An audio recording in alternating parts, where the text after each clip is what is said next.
What if history got a Mongol makeover?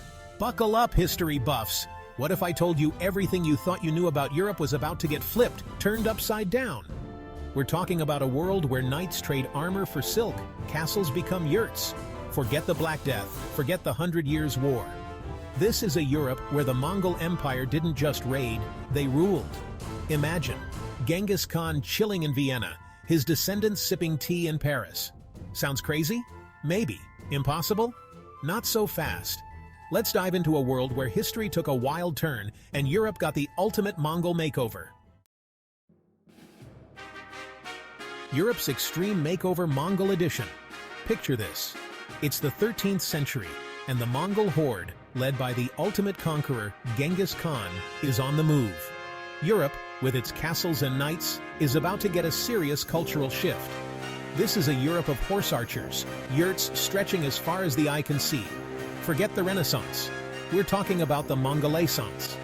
This is Europe's Extreme Makeover Mongol Edition. Enter the horde, not your average tourists. Forget your Vikings and your Goths. These guys were the real deal. The Mongol horde, a force of nature on horseback, swept into Europe like a whirlwind. They weren't interested in souvenirs or sightseeing. They came to win. Imagine the shock for those poor, unsuspecting Europeans. Used to knights clunking around in heavy armor, they'd never seen anything like the lightning-fast Mongol horsemen. These guys could shoot an arrow with pinpoint accuracy while riding at full gallop. Talk about a culture clash. The Mongols were masters of psychological warfare. They'd appear on the horizon, a seemingly endless wave of warriors, leaving their enemies utterly demoralized. They didn't just conquer land, they conquered minds. Bye-bye castles. Hello yurts. One thing the Mongols weren't big on: sitting around in drafty castles. They were nomads at heart, used to the open plains of Central Asia. So out went the stone fortresses and in came the yurts. Imagine the European skyline dotted with these round, portable homes. Yurts were practical, easy to assemble and dismantle, perfect for a mobile empire. Plus, they were surprisingly comfortable, with intricate decorations and cozy furnishings. The Mongols weren't about to sacrifice comfort for conquest. They brought their own unique aesthetic, transforming the European landscape into a vibrant tapestry of East meets West. Castles? So last season, darling. Genghis Khan, Europe's ultimate influencer. At the heart of this epic makeover, none other than Genghis Khan, the ultimate disruptor. This wasn't just a military invasion. It was a cultural revolution, with Genghis as its charismatic leader. He was a brilliant strategist, a ruthless warrior, and, dare we say, a bit of a style icon. Think about it. Who else could pull off wearing a silk robe while conquering half the known world?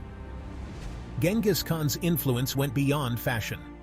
He established a code of law, promoted religious tolerance, and fostered trade across his vast empire. He was a man of contradictions, a brutal conqueror who also ushered in an era of unprecedented cultural exchange. Move over Milan and Paris. There's a new fashion capital in town, and it's rocking a distinctly Mongol vibe. Gone are the days of stuffy velvet robes and pointy shoes. Europe's getting a serious wardrobe upgrade, courtesy of the Mongol Empire. Imagine a world where practicality meets opulence. Mongol clothing was designed for life on the move, with flowing silks, layered for warmth, and those iconic pointy hats that doubled as status symbols. Suddenly, those heavy European fabrics and restrictive corsets seem, well, a bit last season. And let's not forget the accessories. Forget delicate jewelry. We're talking about statement pieces like ornate belts, daggers, and quivers full of arrows. These weren't just decorations. They were symbols of power, status, and, let's be honest, they looked pretty darn cool. The Khan vase. Art gets a Mongol makeover. Forget those stuffy portraits and biblical scenes. The Mongols brought a whole new perspective to European art. Imagine vast landscapes, dynamic battle scenes, and portraits of fierce warriors instead of plump angels. Out went the delicate brushstrokes of the Renaissance, and in came bold colors, expressive lines, and a sense of movement and energy. that captured the spirit of the Mongol Empire. Art became a fusion of East and West, a vibrant tapestry of cultural exchange. Think about it. Michelangelo painting epic murals on the sides of yurts, depicting scenes from the Mongol conquests. Leonardo da Vinci sketching intricate designs for new weapons inspired by Mongol archery. The possibilities for artistic innovation are endless. From Mona Lisa to Mongol masterpieces. Let's face it, the Mona Lisa is great and all, but wouldn't she be even more intriguing with a Mongol twist? Imagine her adorned in silks and furs, a falcon perched on her arm, her enigmatic smile hinting at the secrets of the steppes. It's not just about the visuals. The Mongol influence would permeate every aspect of European art. Imagine plays and literature inspired by Mongol legends and folklore, music incorporating traditional Mongol instruments and melodies. The very notion of beauty would be redefined, embracing the strength, resilience, and cultural richness of the Mongol Empire. The Renaissance may have been all about rebirth, but the Mongol invasion would have been a full-blown artistic revolution. Courtly chaos. No time for tea parties. Forget your dainty waltzes and endless gossip sessions. The Mongol court was no place for idle chatter or delicate pastries. These were people of action, and their gatherings reflected their dynamic lifestyle. Imagine, instead of lavish feasts, you have archery contests where hitting the bullseye means winning political favor. Diplomacy happens on horseback, not in stuffy drawing rooms. Forget about flowery speeches. Here, it's all about proving your mettle. The Mongols weren't impressed by titles or lineage. They respected strength, skill, and a healthy dose of cunning. This was a meritocracy where anyone, regardless of birth, could rise to the top if they had the guts and the talent. The Great Mongol Games. Jousting gets an upgrade. Remember those jousting tournaments? Well, the Mongols just upped the ante.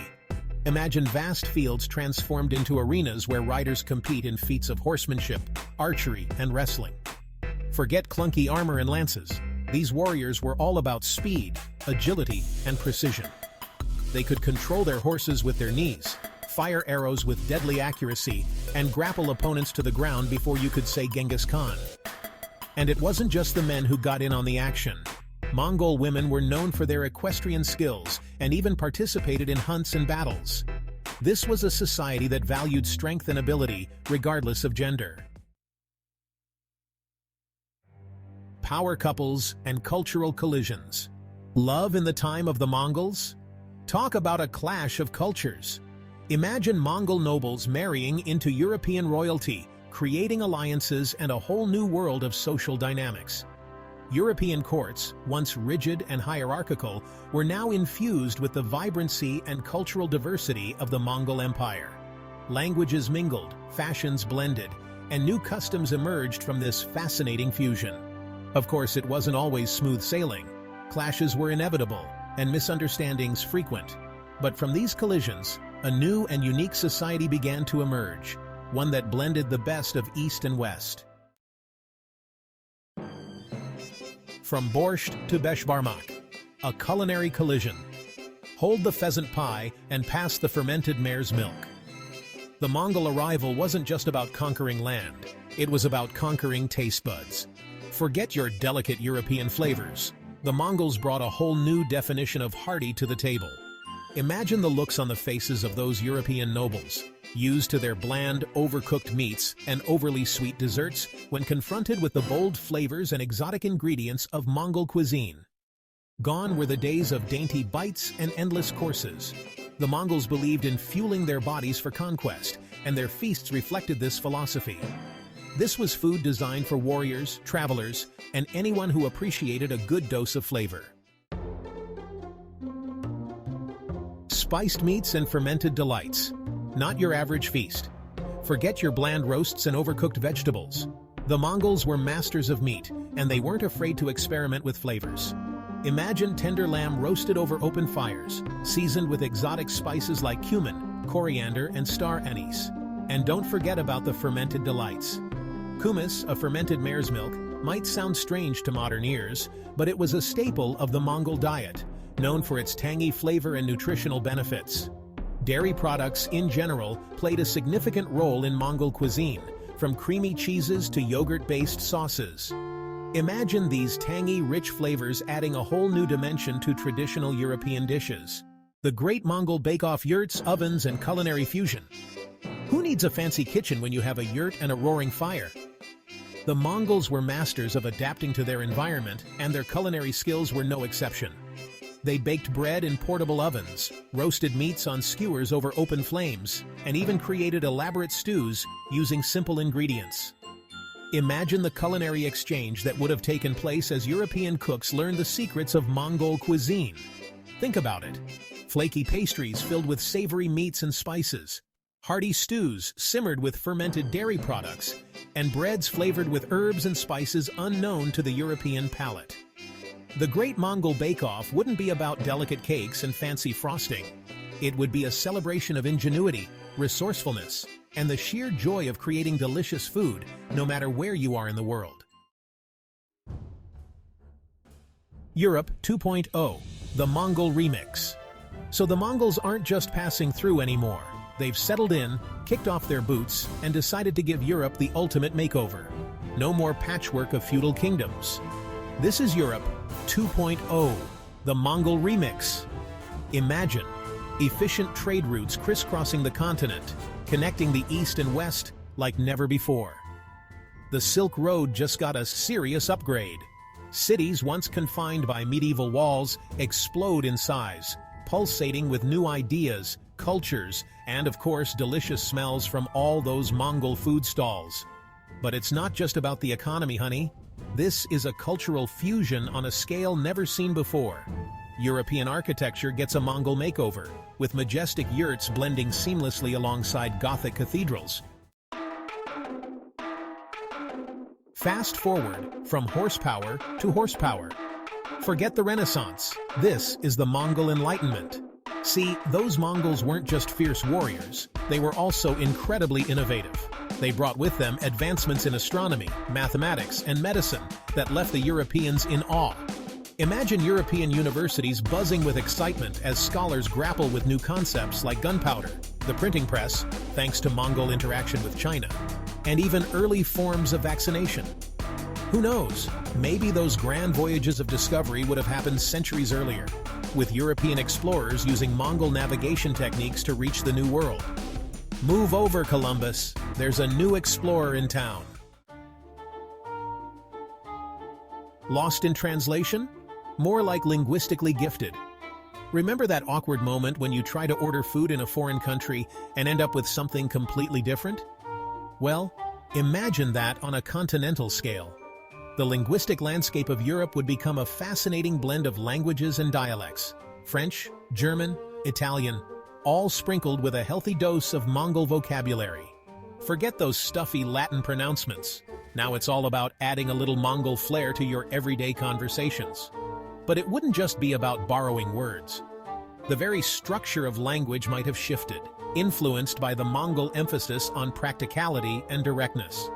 Who needs flowery metaphors when you can get straight to the point? A Europe we'll never know, but can imagine. So there you have it. A whirlwind tour through an alternate timeline.